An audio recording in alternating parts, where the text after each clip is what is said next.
Hi, good morning. It's Miriam, founder of VivaValet, and I am just in my morning and taking over your social media for 5 Question Friday. I'm just starting my day, so I'm in my work outfit, sitting in my home office until I had to head out to my physical office. All right, should we get into it? Actually, I love these. Question number 1.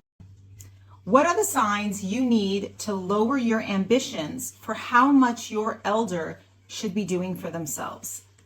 This is a great question. And I would start by saying, I'm not sure you should ever lower your ambitions on what your elder could be doing for themselves. I think the question starts with how they feel about what they're doing for themselves and mental cognition.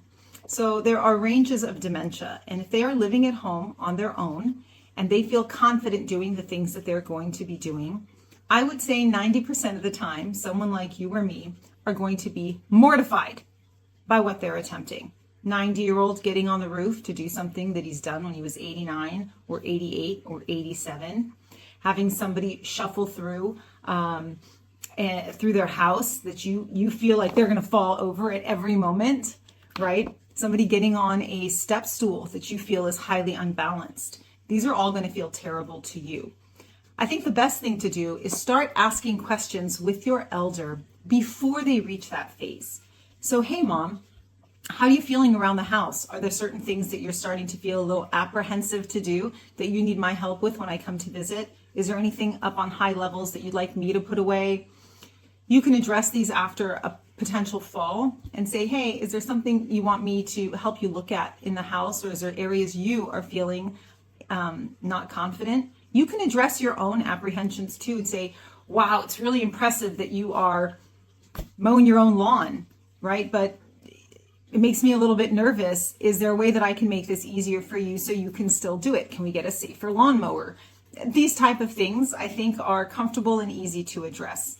The question was asked is, how do you know when it's gone too far? And I still don't think you will ever know. And it's a slippery slope between taking away their confidence based on your inability to understand what their capabilities are. And in the same way that you don't want somebody telling you what your capabilities are, nobody does. I've noticed with falls, you will notice as an older person ages and starts to feel insecure in their gait, they will shuffle in smaller steps.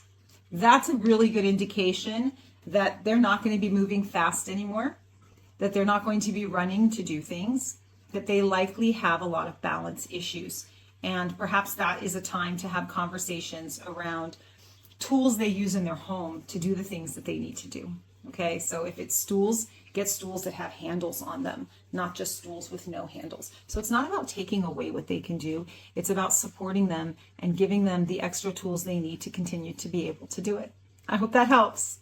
Question number 2. What should I pack in an emergency bag for my elder parent in case of a sudden hospital visit? Great question.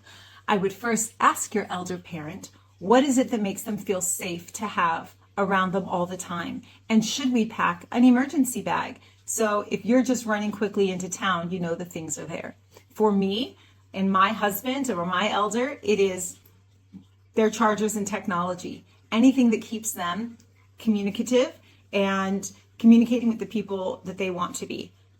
Number 2, medications, and particularly the list of medications they are taking now and have been taking over the past year. I would keep that in there. A list of their doctors and the contact numbers. A list and copy of any previous and recent medical reports, medical scans, x-rays, MRI reports, any of those type of things. I would keep the most recent in the bag. So when you go to the hospital, you go to the doctor, those things are readily available for you. A list of any allergies, comfortable clothes, familiar slippers, a change of clothes, and maybe their favorite toothbrush, contact lens solution, eyeglasses if they have a spare, so you can grab it and go.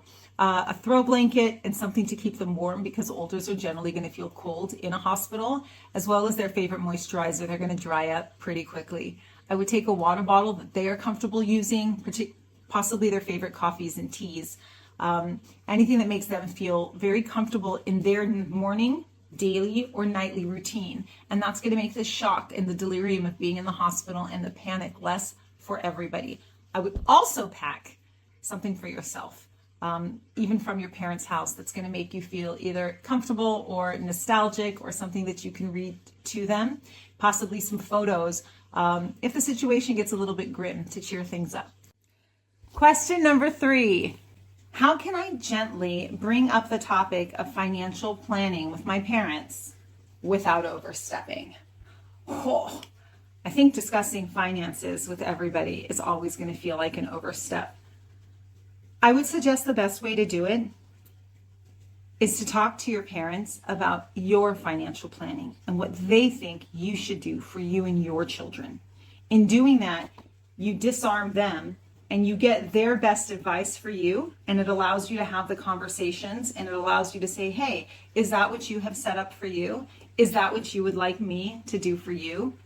And as you go through the list for yourself, which is always a very good idea, and discuss it with your children as well, to make sure the door is open and you're paying it forward and making it easier on your kids, that's how I would approach it. I would say, hey mom, hey dad, I'm really looking into financial planning for myself as I get older to ease the burden off the kids.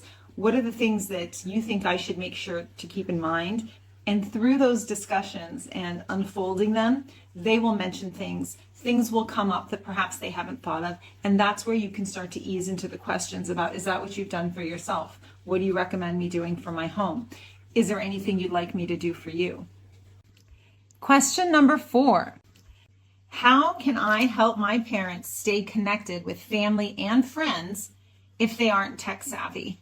This is such a heartwarming question. As we all know, staying connected and socializing is a huge benefit for everybody, but especially as you age and you can feel isolated.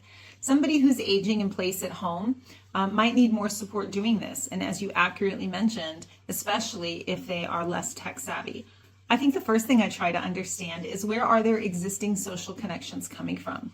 We shouldn't assume that just because somebody isn't tech savvy, that they are not socializing with their neighbors, their gardening club, their place of service or faith, or that they haven't built the structure around them.